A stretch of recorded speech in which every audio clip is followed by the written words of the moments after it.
Olá, boa noite para você. Seja bem-vindo ao Jornal da Record. Ferroviários da CPTM anunciam greve nos trens de São Paulo. Ministro da Saúde vai apresentar estudos sobre o fim da máscara obrigatória. E os gols de agora à noite pelo Campeonato Brasileiro.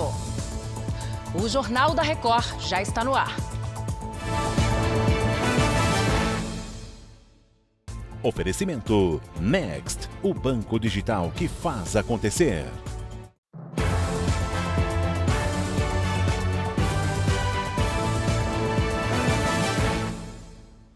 Os ferroviários entraram em greve à meia-noite aqui em São Paulo. A Giovana Rizardo tem as informações pra gente. Giovana, boa noite. Quantas linhas foram afetadas? Olá, Salsi. Boa noite para você e a todos. 3 linhas da CPTM devem parar. Linha 11 Coral, 12 Safira, 13 Jade.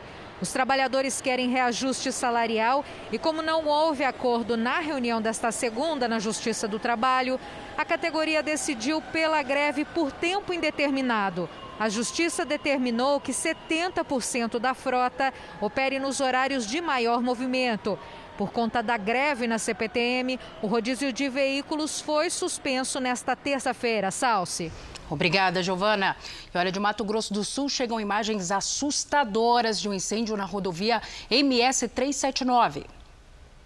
O fogo foi no município de Fazendas, nos arredores de uma usina entre Dourados e Laguna Carapã. Com a umidade do ar muito baixa e o vento forte, as chamas se espalharam rapidamente.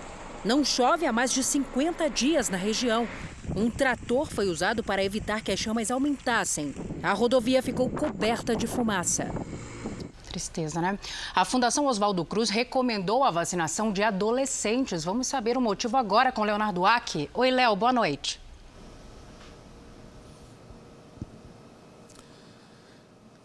Boa noite, Celso. Boa noite a todos. Olha, a medida é para agilizar o retorno às aulas presenciais e também à prática de esportes.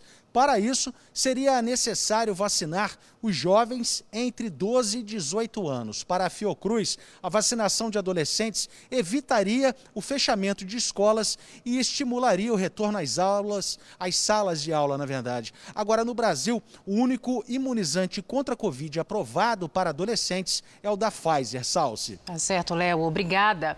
E olha, Belo Horizonte cadastra adolescentes para vacinação contra a Covid-19. A Virgínia Nalon tem os detalhes agora pra gente. Oi, Virgínia. Ei, Salso, boa noite para você, boa noite a todos. O levantamento vai definir a vacinação de adolescentes com deficiência permanente, gestantes, puérperas e lactantes. O início dessa vacinação ainda não foi definido, mas o cadastro vai até o dia 2 de setembro e pode ser feito no portal da Prefeitura. É preciso apresentar documentos que comprovem a condição de saúde. Haverá auditoria para evitar fraudes. Salce. Muito obrigada, Virgínia. Boa noite para você. O ministro da Saúde deve apresentar nesta terça-feira um esboço do estudo sobre o uso obrigatório de máscaras. Marcelo Queiroga ressaltou que ainda não há previsão para o fim da obrigatoriedade. Nós poderemos ser livres para ficar sem máscaras e voltar à nossa vida como era antes. E eu vou conversar com o presidente Bolsonaro amanhã para apresentar para ele já um esboço dos estudos que o Ministério da Saúde realizou desde quando o presidente fez essa demanda. Conselheiros do Ministério Público Federal acionaram o STF para garantir uma investigação contra o Procurador-Geral da República, Augusto Aras. O Alessandro Saturno explica melhor agora para a gente. Oi, Alessandro, boa noite. Olá, Salce. Boa noite para você e a todos que nos assistem. Bom, esse mandado de segurança foi assinado pelo vice-presidente do Conselho Superior do Ministério Público Federal, José Bonifácio de Andrada. Outros 4 integrantes também participam desse documento. Segundo os subprocuradores, manobras ilegais estariam impedindo aí a discussão de uma representação contra Augusto Aras. O PGR é acusado de prevaricação, que é o crime cometido por agente público que deixa de cumprir atos de ofício para atender a interesses pessoais. Lembrando que nesta terça-feira, Augusto Aras será sabatinado aqui no Senado Federal. Salce. Obrigada, Alessandro. A ministra Carmen Lúcia, do STF, manteve a quebra de sigilos telefônico, fiscal, bancário e de dados do líder do governo na Câmara, Ricardo Barros, feita pela CPI da pandemia. A decisão ressalta que os dados não podem ser divulgados com risco de responsabilização criminal em caso de vazamento. E uma pesquisa em Israel mostrou que a terceira dose da vacina da Pfizer melhorou a proteção entre os idosos. A descoberta foi publicada pelo Ministério da Saúde aqui de Israel. O estudo comparou pessoas que tomaram apenas 2 doses da vacina com aquelas que receberam a terceira.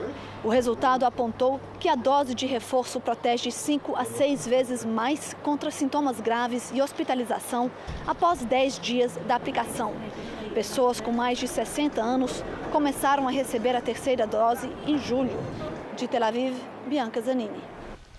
A Espanha liberou a entrada de brasileiros vacinados a partir desta terça-feira. É preciso apresentar comprovante de vacinação traduzido para o espanhol. Todas as vacinas aplicadas no Brasil serão aceitas, incluindo a Coronavac. E agora o futebol. O Atlético Mineiro, líder do Campeonato Brasileiro, entrou em campo nesta segunda-feira. Veja como foi. No Rio de Janeiro, o Fluminense recebeu o Atlético e saiu na frente após o pênalti marcado em Lucas Claro. Fred bateu e fez 1-0. No segundo tempo, Natan tocou para Eduardo Sacha, que deixou tudo igual. Fluminense 1, Atlético Mineiro também 1. Já o Bragantino foi até Belo Horizonte enfrentar o América e ganhou por 2-0. Gols de Ítalo e Gabriel Novaes. Esta edição do Jornal da Record termina aqui. Outras informações no Fala Brasil às 8h30 da manhã. Você fica agora com o programa Entre Linhas. Uma ótima noite para você. Cuide-se. Tchau.